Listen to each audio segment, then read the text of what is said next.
আসসালামু আলাইকুম দর্শক। লন্ডন থেকে স্বাগত জানাচ্ছি আমি কাজী হেমায়েতুদ্দিন মিশন এবং সমসাময়িক বাংলাদেশের রাজনীতি এবং ভূরাজনীতি নিয়ে আমাদের সঙ্গে আলোচনায় আজকে অতিথি হিসাবে আছেন। নমস্কার, ক্যালকাটা ডায়ালগস থেকে মনোজ দাস বলছি। খেল খতম সোনম ওয়াংচুকের হেডলাইনটা শুনে অবাক হয়ে গেলেন তো? ভাবছেন মানে সরকার তাকে জোর করে তুলে নিয়ে গিয়েছে যন্তর মন্তর থেকে, এই তো? দেখুন না এরপর কি হয়, এই বলছেন তো? আমি বললাম কিছু হবে না, ঠান্ডা হয়ে যাবে সব কিছু। কেন বলছি ঠান্ডা হয়ে যাবে? কারণ সোনম ভুল পথে চলেছেন। যে দাবি দুটো নিয়ে বাজারে নেমেছিলেন, সেই ইস্যু দুটোই দেশের বড় সংখ্যার মানুষ সমর্থন করে না। সমর্থন করলে দেশ জুড়ে মিটিং মিছিল শুরু হয়ে যেত সোনম ওয়াংচুকের সমর্থনে। হয়েছে কোনো মিটিং মিছিল দেখেছেন কোথাও? হ্যাঁ, সোশ্যাল মিডিয়াতে কিঞ্চিত বাতাস উঠেছে, ঝড় উঠেছে কি? একদম না। আর সোশ্যাল মিডিয়ায় ঝড় তুলে ভারতের মতো বিশাল দেশে সরকারকে ধাক্কা দেয়া যায় না। আর ভারতে কোন সরকার আছে এখন? বিজেপির জাতীয়তাবাদী সরকার। মানুষ যে এই সরকারের জাতীয়তাবাদী চরিত্রকে দুহাত তুলে সমর্থন করে সেটা বুঝতে রকেট সায়েন্স জানার কোনো দরকার পড়ে না। সুতরাং যারা ভাবছেন ওই সেই 2010-11 সময় আন্না হাজারের, তারপরেও তো আন্না হাজারের যে আন্দোলন নিয়ে তার সাথে যেগুলো মেলাচ্ছেন যারা, তাদের উদ্দেশ্যে বলি সফল হবে না। আন্না হাজারের সময় সারা দেশ জুড়ে, কলকাতাতেও যে কত জায়গা মোমবাতি মিছিল হয়েছিল, সেই সব কথাগুলো ভাবুন। আর সোনম ওয়াংচুকের বেলায় কিছুই না। সোনম ওয়াংচুকের দাবি দুটোর একটা দাবি প্রত্যক্ষভাবে ভারতের জাতীয়তাবাদী মানুষের মানসিকতায় আঘাত করেছে। কোন দাবিটার কথা বলছি? তার লাদাখ নিয়ে দাবির কথা।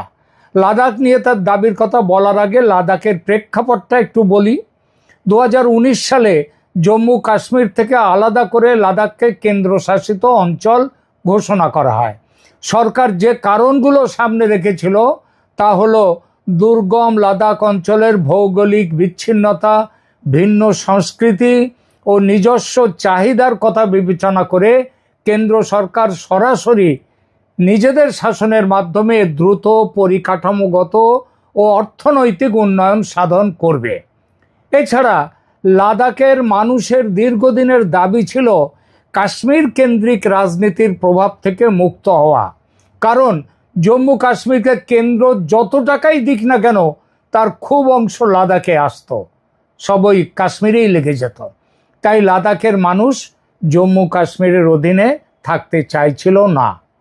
সংসদে সরকার আর যে কারণটি দেখিয়েছিল সেটা হলো ভারতের সীমান্তবর্তী এই অঞ্চলের, এখানে কাছেই চীনও আছে, পাকিস্তানও আছে, এই অঞ্চলের নিরাপত্তা নিশ্চিত করা এবং সুশাসনের মাধ্যমে অঞ্চলটিকে দেশের মূল স্রোতের সাথে যুক্ত করা।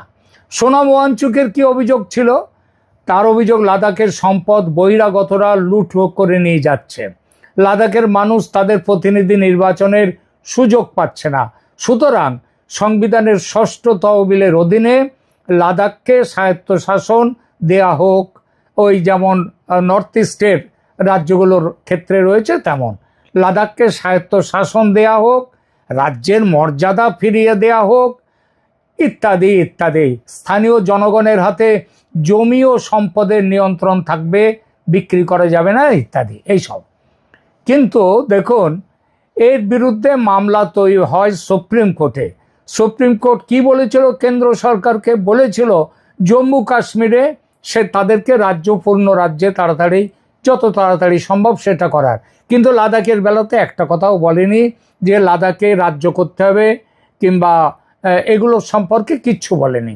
2019 সালে সংবিধানের 370 ওই অনুচ্ছেদ বাতিলের পর আইনিভাবে লাদাখ এবং জম্মু কাশ্মীরে বহিরাগতদের জমি কেনার সুযোগ তৈরি হয়েছে। তবে দুই অঞ্চলের বাস্তব পরিস্থিতি কিন্তু আলাদা। লাদাখ ও জম্মু কাশ্মীরের বর্তমান ভূমি নীতির বাস্তব চিত্রটা কি? দেখুন, জম্মু কাশ্মীরে সেখানে 370 অনুচ্ছেদ এবং 35 ধারা বাতিলের পর ভারতের যে কোনো নাগরিকের জন্য জম্মু কাশ্মীরে জমি কেনার আইনি পথ উন্মুক্ত হয়েছে। ডোমিসাইল বা স্থায়ী বাসিন্দা হওয়ার বাধ্যবাধকতা এখন আর নেই। বাস্তব পরিস্থিতি এটা হলেও 2019 সালের পর থেকে এ পর্যন্ত 631 জন অআদিবাসী বা বহিরাগত ব্যক্তি জম্মু কাশ্মীরে জমি কিনেছে। যদিও যারা কিনেছে তাদের বেশিরভাগ হলো লাদাখের কার্গিল জেলার মুসলমানরা। এছাড়া দিল্লি, হরিয়ানা, পাঞ্জাব ও মহারাষ্ট্রের কিছু বাসিন্দা এবং কিছু কর্পোরেট প্রতিষ্ঠানও সেখানে জমি কিনেছে। লাদাখও একটা কেন্দ্রশাসিত অঞ্চল হওয়াতে সেখানে তাত্ত্বিকভাবে বহিরাগতদের জন্য জমি কেনাবেচা উন্মুক্ত হয়েছে। কিন্তু বাস্তব পরিস্থিতি কি? জম্মু কাশ্মীরে কিছু জমি কেনাবেচা হলেও লাদাখে কোনো বহিরাগত বা বাইরের কোম্পানি এখনো অবধি 1 ছটাক জমি কিনতে পারেনি। ভারতের স্বরাষ্ট্র মন্ত্রণালয়ের পক্ষ থেকে সংসদে জানানো হয়েছে যে লাদাখে বাইরের কোনো নাগরিক বা বহুজাতিক প্রতিষ্ঠান জমি ক্রয় করেনি, কারণ স্থানীয় জনগণ তাদের বিরোধিতা। 6ষ্ঠ তফসিলের দাবি, এই দাবি জানিয়ে জমি কেনা বেচার আন্দোলনে করছে এবং এই আন্দোলনের নেতৃত্ব দিচ্ছেন কে? সোনাম ওয়াংচুক। এখানেই প্রথম প্রশ্ন ওঠে স্বার্থের। 6ষ্ঠ তফসিল কার্যকর হলে সবচেয়ে বেশি লাভ হবে কার? স্থানীয় ভূমি মালিক আর অভিজাত শ্রেণীর, যারা বহিরাগত বিনিয়োগ এবং শ্রমিকদের প্রবেশ ঠেকাতে চান। তাই অনেকেই বলছেন এই আন্দোলনের নৈতিক আবরণের নিচে আছে সোনাম ওয়াংচুকের স্পষ্ট একটা আঞ্চলিক অর্থনৈতিক স্বার্থ, এবং তিনি চান না যে লাদাখের উন্নতি হোক, অথচ বলছেন লাদাখের উন্নতি চাই আমরা। 2025 সালের সেপ্টেম্বরে পরিস্থিতি চরমে ওঠে যখন এইসব দাবি নিয়ে লেতে হিংসাত্মক বিক্ষোভ ছড়িয়ে পড়ে। কেন্দ্রীয় স্বরাষ্ট্র মন্ত্রণালয়ের রিপোর্টে সরাসরি অভিযোগ করা হয় ওয়াংচুক তার ভাষণে আরব বসন্ত ও নেপালের জেনজি বিক্ষোভের প্রসঙ্গ টেনে জনগণকে উস্কানি দিয়েছেন। সাথে আপনারা দেখেছেন যে মোহাম্মদ ইউনূসের সঙ্গেও গলা জড়াজড়ি করে দাঁড়িয়ে রয়েছেন এই সোনাম ওয়াংচুক। এই অভিযোগের ভিত্তিতে তাকে জাতীয় নিরাপত্তা আইনে 6 মাস আটকে রাখা হয়েছিল। পরে কেন্দ্র তাকে মুক্তি দেয়। লাদাখ পর্ব থেকে মুক্তি পাওয়ার পর ওয়াংচুক তার দ্বিতীয় লড়াইয়ে নামেন, এবার শিক্ষা ব্যবস্থার দুর্নীতি নিয়ে। 2026 সালের জুন মাসে তিনি যোগ দেন ককরোচ জনতা পার্টির যুব আন্দোলনে। দাবি ছিল কি? নিট প্রশ্ন ফাঁসের পূর্ণ তদন্ত চাই, কেন্দ্রীয় শিক্ষামন্ত্রী ধর্মেন্দ্র প্রধানকে পদত্যাগ করতে হবে, পরীক্ষা ব্যবস্থায় স্বচ্ছতা আনতে হবে। 27 জুনের মধ্যে হুমকি দেন, কোথায়? জেনেভা থেকে। জেনেভায় গিয়েছিলেন তিনি তখন। তিনি হুমকি দেন যে 27 জুনের মধ্যে জবাব না পেলে 28 জুন থেকে অনির্দিষ্টকালের অনশনে বসবেন। সরকার কোনো জবাব দেয়নি। তারপর ওয়াংচুক অনশনে বসেন। এখানে দ্বিতীয় বড় প্রশ্নটা হলো, একজন শিক্ষাবিদ পরিবেশ কর্মী, তাকে ভেবে নিলাম তিনি পরিবেশ কর্মী, ম্যাগসেসে পুরস্কার পেয়েছেন, কেন একটি রাজনৈতিক দলের মঞ্চ তিনি বেছে নিলেন? ককরোচ জনতা পার্টি। এই পার্টি একটা নতুন রাজনৈতিক সংগঠন যাদের নিজস্ব রাজনৈতিক উচ্চাকাঙ্ক্ষা থাকতে পারে। কিছু সমালোচক এই জোটকে সরাসরি দেশ বিরোধী শক্তির মিলিত রাজনৈতিক কৌশল, সেই ডিপ স্টেট, যারা এখানে কৃষকদের আন্দোলন থেকে শুরু করে 2024-এ নরেন্দ্র মোদীকে হারাবার জন্যে যত রকম করা যায় তাই করেছিল। ওয়াংচুক নিজে বারবার কি বলছেন? তিনি রাজনীতিতে যোগ দিতে চান না, শুধু তরুণদের সমর্থন জানাতে এসছেন। কিন্তু তিনি যে ককরোচ পার্টি আর অন্যান্য ইন্ডি জোটের পার্টিগুলোর প্রত্যক্ষ পরোক্ষ মদত নিয়ে অনশনে বসেছেন সেটা তো স্পষ্ট দেখা যাচ্ছে। এই দলগুলো খুব আন্তরিকভাবে আশা করছিল যে বিজেপি নতি স্বীকার করবে না আর ওয়াংচুকও অনশন তুলবেন না। এবং ওয়াংচুক মমতা ব্যানার্জি নন যে লুকিয়ে চিকেন স্যান্ডউইচ খেয়ে সুস্থ থাকবেন। সুতরাং ফল কি হবে? তিনি মরবেন।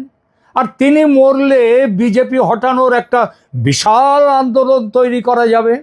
এমন পরিস্থিতিতে পুলিশ কি করলো, শেষ রাতে ঝটিতি অ্যাকশন চালিয়ে সোনমকে তুলে নিয়ে গিয়ে হাসপাতালে ভর্তি করে দিল।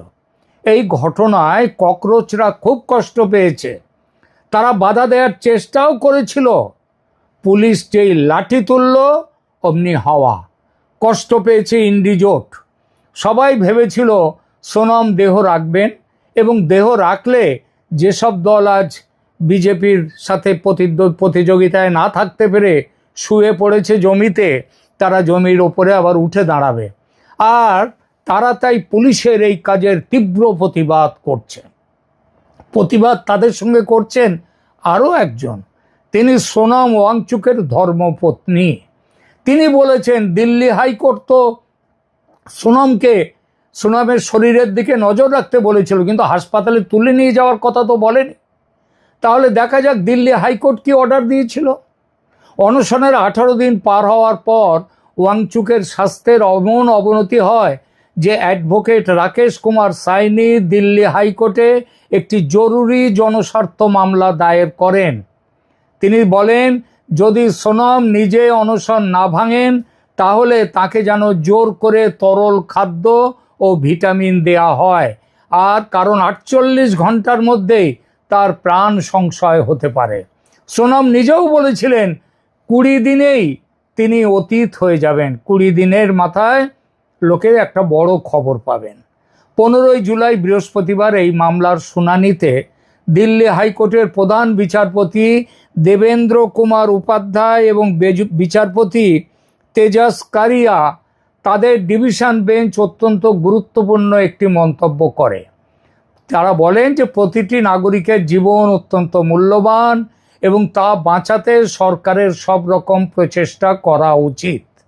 এর প্রেক্ষিতে আদালত কেন্দ্রীয় সরকারকে নির্দেশ দেয় প্রতিদিন সরকারি চিকিৎসকদের দিয়ে ওয়াংচুকের ক্লিনিক্যাল স্বাস্থ্য পরীক্ষা করাতে হবে এবং চিকিৎসকদের মতামতের ভিত্তিতে প্রয়োজনীয় হস্তক্ষেপ নিতে হবে। খেয়াল করবেন আদেশের এই বাক্যটি, বলেছেন কি চিকিৎসকদের মতামতের ভিত্তিতে প্রয়োজনীয় হস্তক্ষেপ নিতে হবে।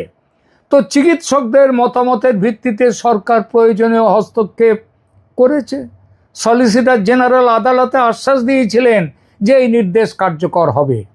এরপর আদালত কেস নিষ্পত্তি হয়েছে ঘোষণা দেয়। তারপর দিল্লি পুলিশের সৌজন্যে ওয়াংচুক যন্তর মন্তর থেকে হাসপাতাল, সেখানে নাকের ভিতর দিয়ে তরল খাবার, ভিটামিন, প্রোটিন সব পাঠিয়ে তাকে মরতে দেয়া হবে না। কতদিন? দিন নয়, মাস নয়, কয়েক বছরও হতে পারে। এই ব্যাপারে ভারতে এবং সম্ভবত অন্যতম বিশ্ব রেকর্ডও সেটা আছে মণিপুরের ইরম শর্মিলা চানুর। আপনারা হয়তো মনে আছে আপনাদের, আপসপা এই আইনের প্রতিবাদে তিনি অনশনে বসেছিলেন। সরকার তাকে বাঁচিয়ে রেখেছিল কতদিন জানেন? ঠিক এইভাবে দীর্ঘ 16 বছর। শর্মিলার লড়াই ছিল একান্ত ব্যক্তিগত স্তর থেকে, তার পেছনে কোনো রাজনৈতিক দল ছিল না। তবু তিনি অনশন চালিয়ে গেছেন 16 বছর। এই জন্য তার নামও হয়ে গিয়েছিল আয়রন লেডি অফ মণিপুর। তারপর স্বেচ্ছায় তিনি অনশন ভাঙেন 16 বছর পর। এখন বিয়ে থা করে ঘর সংসার করছেন। শর্মিলা 16 বছর অনশন করেছেন। ওয়াংচুক কত বছর করবেন, নাকি কয়েকদিন পরে ভাঙবেন অনশন, বলা মুশকিল, কারণ এনার তো আবার রাজনৈতিক গন্ধ আছে শরীরে। তবে খুব তাড়াতাড়ি ভাঙলে পাবলিক হাসবে, তাই তাড়াতাড়ি ভাঙবেন না। তবে তিনি ওই যে বললাম রাজনীতির মানুষ, তার রাজনীতি মুখ থুবড়ে পড়বে। সবচেয়ে বড় কথা, হাসপাতালে কড়া পুলিশ পাহারায় থাকতে হবে তাকে, বাইরের লোক দেখা করতে পারবে না। তার স্ত্রী অবশ্য যেতে পারবেন। তাকে দিয়ে অনশন ভাঙার কথা কি ঘোষণা করতে পারবেন সোনম ওয়াংচুক? তাতেও কিন্তু সোনম রাজি হবেন না। তার স্ত্রী হয়তো রাজি হতে পারেন, কিন্তু ইনি রাজি হবেন না। চক্ষু লজ্জা বলে একটা কথা আছে না, আমরণ অনশন ঘোষণা দিয়ে মরার আগেই প্রত্যাহার করলে মানুষ কি বলবে? একটা সম্ভাবনা ছিল, দেশ জুড়ে যদি প্রতিবাদ আন্দোলন হতো তাহলে হয়তো সোনম বলতে পারতেন অশান্ত দেশের অশান্ত মানুষকে শান্ত করার জন্য তিনি অনশন প্রত্যাহারের সিদ্ধান্ত নিচ্ছেন। কিন্তু মুশকিল হলো দেশের কোথাও ওয়াংচুক সাহেবের জন্যে মুখে কেউ একটু চুকচুক পর্যন্ত করছে না ওয়াংচুকের জন্যে।